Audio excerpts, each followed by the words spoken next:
an important topic to talk about. Who would have ever thought that in North Dakota, you know, we'd be on this path to finally catch up with some of the rest of the world, but it's our moment and it's our opportunity, and frankly, it's long overdue.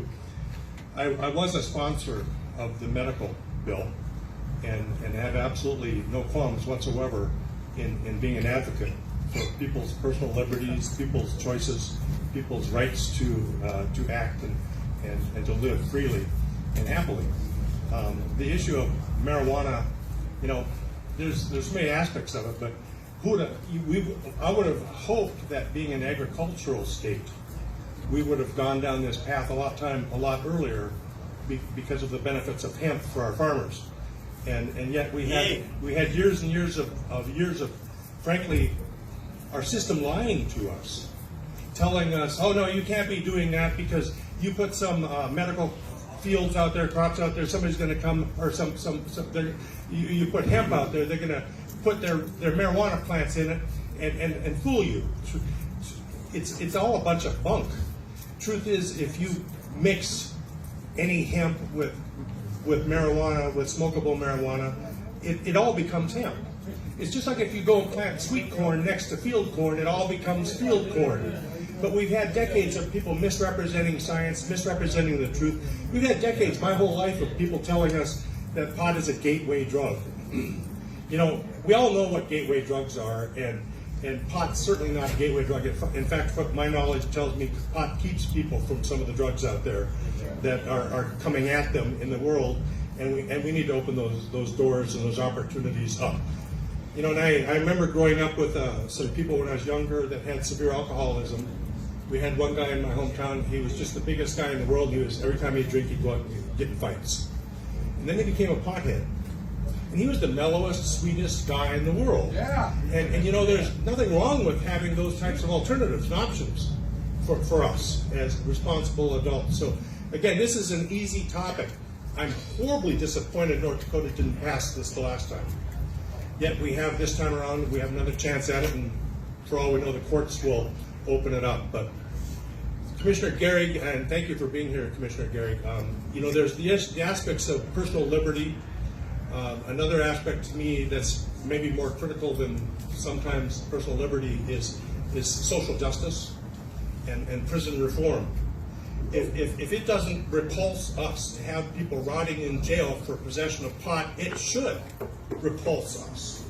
If it doesn't take us and turn our stomachs that there are good people locked up in jails and prisons for a plant, you know, it should be really upsetting us a lot that they're being locked up. And it's not just that they're criminals, and it's not just that their futures are forever tarnished, and it's not just that they can't ever get a job and sometimes housing, and can't sometimes run for office, and depending on some states you can't even vote again. It's not just all of that, but imagine if you take somebody and put them into the system, incarcerate them, and then you're spending $40,000, $50,000, $60,000 a year to keep them there.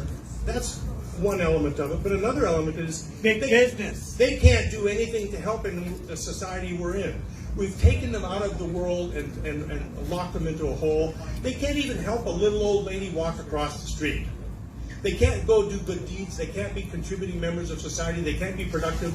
We've absolutely stripped ourselves of the opportunities of folks delivering what their skills are by incarcerating them. And for incarcerating them for victimless crimes, for crimes that do no harm to anybody, it's about time this changes, you know.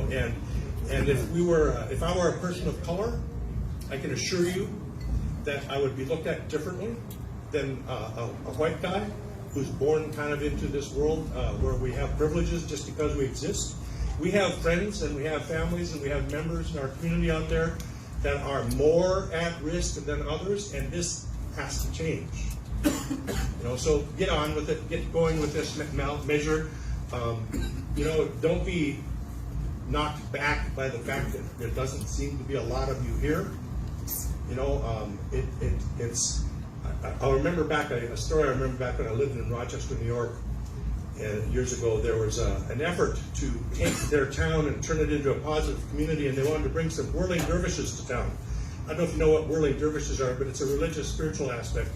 But and for the population of Monroe County in New York, which is the equivalent population of North Dakota, all it would have taken, according to that spiritual world, was 7 whirling dervishes to counteract the negativity in our entire 700 and some thousand population of people. So the point is this: if you stand up to do something, pretty soon somebody else stands up with you to do something. Pretty soon other people are standing with you to do what you're going to do. Pretty soon you have an army of people to do what you're going to do, and they can't stop that. You know, so 1 person plus 1 person plus 1 person isn't 3. 1 plus 1 plus 1, we get this movement going that's going to create an energy that will have far-reaching results, and that's what you're all part of. And the generations that follow will appreciate the efforts you put into this for personal liberties, for social reform, for criminal justice reform, for social justice, and for living in a life that where we really in America can make our own personal choices. So I'm all on board. I'm completely on board with this. I wish we could just decide right now that, because this is a non-issue, and there are a lot bigger issues out there than pot. And in fact, I'll tell you what's worse is that pot that came through town a couple weeks ago that was laced. That's worse. Yeah.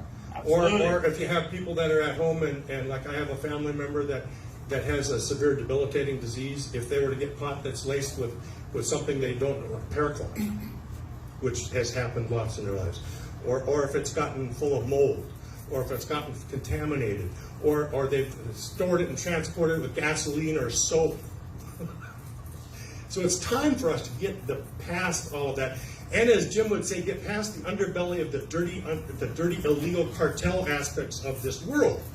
There's no reason to perpetuate the notion that illegal underground cartels, criminals, can run this aspect of our life. We don't need that. We don't have to have it. We can have good quality product. We can have it legally. We can tax it. We can have freedom. And then just a show of hands, have any of you been to any states where it's legal? Yeah. Okay, isn't it something? You know, it's not just the notion that what you're doing is legal. It's the notion that all of a sudden they're not going to take and throw you into handcuffs and throw you into a paddy wagon and take you down to prison. You know, that's pretty important. You don't have that paranoia, that fear, that ongoing nagging sense if you're using out there that you're at risk and your whole world will change tomorrow because of a bad moment in time. So let's change all that. Let's get this going the right direction. You're on the path. Let's get everybody signing. Let's bring it to a vote. Be responsible and be proud of what we've done. We will get there. It's worth getting there because there's other battles to follow. But let's take this one and win it in the meantime. Thank you all for what you're doing.